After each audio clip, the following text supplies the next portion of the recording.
Hey everyone, welcome back to my channel.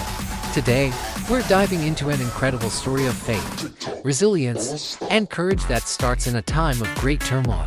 We're going back to ancient Jerusalem, around 605 BC. The city is in chaos. The mighty Babylonian Empire, led by the formidable King Nebuchadnezzar, has laid siege to the holy city.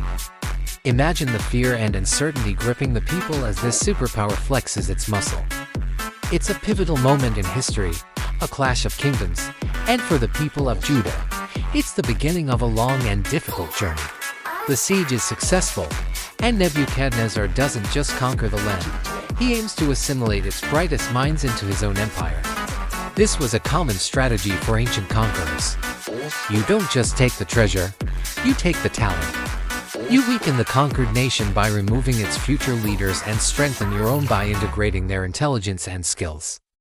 So, Nebuchadnezzar issues a specific command to Ashpenaz, his chief of staff. He wants a selection of the young men from the royal family and the nobility of Judah. But he wasn't looking for just anyone. The king had a very specific checklist. These young men had to be, and I quote, without any physical defect, handsome, showing aptitude for every kind of learning, well-informed, quick to understand, and qualified to serve in the king's palace. Basically, he wanted the best of the best, the smartest, strongest, and most promising youths Judah had to offer. It was a brain drain of epic proportions. Among the dozens of young men chosen for this involuntary scholarship program, we meet our main character, a young man named Daniel. Daniel wasn't alone.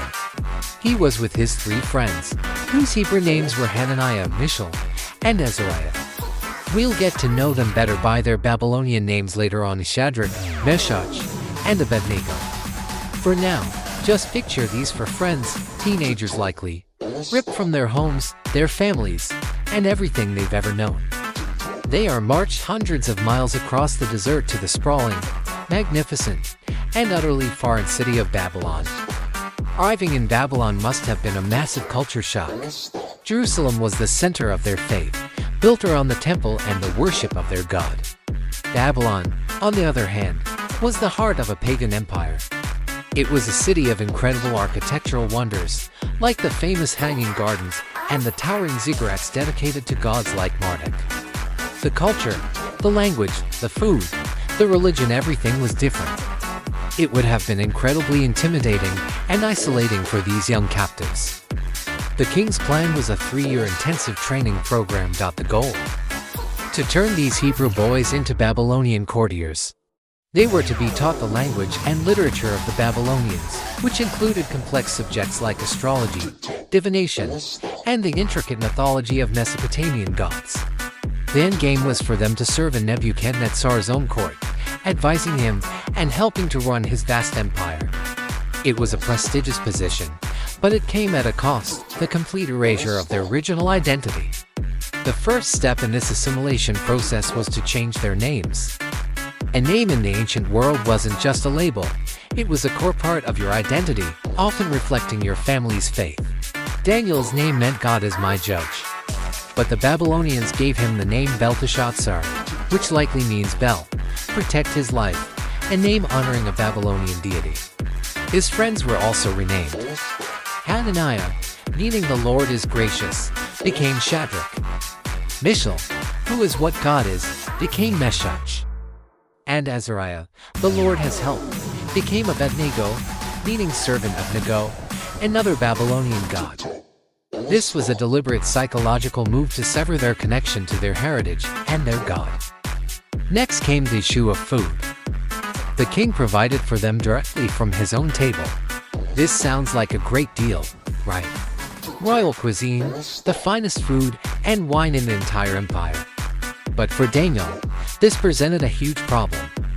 The king's food would have been prepared in ways that violated Jewish dietary laws. It would have included animals considered unclean, like pork, and meat that had likely been first offered as a sacrifice to Babylonian idols. To eat this food would be to defile himself, to compromise his commitment to his own god. This was Daniel's first major test in a foreign land, and it was a critical one. He's a captive, a teenager, completely at the mercy of the most powerful man in the world. The easy path would be to just go along with it. Don't make waves. Eat the food, learn the curriculum, and survive. No one would blame him. But Daniel had a conviction that ran deeper than his desire for comfort or safety. He resolved in his heart not to defile himself. So, Daniel does something incredibly brave. He doesn't stage a protest or a hunger strike. He respectfully approaches Ashpenaz, the chief official in charge of them. He asks for permission to eat a different diet, a simple one of vegetables and water. Now, put yourself in Ashpenaz's shoes. He's responsible for these boys. The king wants them healthy and strong. If he lets them eat nothing but vegetables and they end up looking weak and sickly, the king could literally have his head. Ashpenaz was afraid, and he told Daniel as much. This is where Daniel shows not just courage, but also wisdom and diplomacy. He doesn't argue. He proposes a test. He says to the guard Ashpenaz had appointed over them, "Please test your servants for 10 days, give us nothing but vegetables to eat and water to drink. Then compare our appearance with that of the young men who eat the royal food, and treat your servants in accordance with what you see." It was a brilliant proposal. It was reasonable, no risk for the guard, and it put the outcome directly in God's hands. The guard agrees. For 10 days, Daniel and his 3 friends eat their simple vegetarian diet while the other trainees feast on the king's rich food. You can imagine the other young men perhaps mocking them, thinking they were foolish to pass up such luxury. But Daniel, Hananiah, Mishael, and Azariah held firm to their conviction. They trusted that God would honor their faithfulness. And what happened at the end of the 10 days? The Bible tells us that they looked healthier and better nourished than any of the young men who ate the royal food. It was a small miracle, but a powerful one. Their faith was vindicated. The guards saw the results and, from then on, took away the king's food and wine and gave them vegetables instead. This initial victory was crucial. It established a precedent. It showed that it was possible to live in Babylon without becoming Babylonian. It proved that they could be faithful to God even in the heart of a pagan empire, and that God would be faithful to them in return. This story isn't just about diet. The food is a symbol of the larger cultural pressures they faced. Daniel's choice was about drawing a line in the sand. He was saying, "I will serve your king, I will learn your language, I will live in your city, but my ultimate allegiance belongs to the God of Israel. There are some things I will not compromise." This set the stage for everything that was to come. As the 3-year training program continued, God blessed Daniel and his friends in another way. The text says, "To these 4 young men God gave knowledge and understanding of all kinds of literature and learning." They excelled in their studies, not by rejecting the Babylonian curriculum, but by mastering it. They became the top of their class. But Daniel was given an additional gift. The Bible says he could understand visions and dreams of all kinds. This was a rare and highly valued skill in the ancient world, and it would soon become incredibly important. Finally, the 3 years were up. It was graduation day. All the trainees were brought before King Nebuchadnezzar himself for their final exam. The king personally interviewed them. He talked with them, tested their knowledge, and evaluated their wisdom. And when he spoke with Daniel, Hananiah, Mishael, and Azariah, he found them to be, in his own estimation, 10 times better than all the magicians and enchanters in his entire kingdom. Think about that.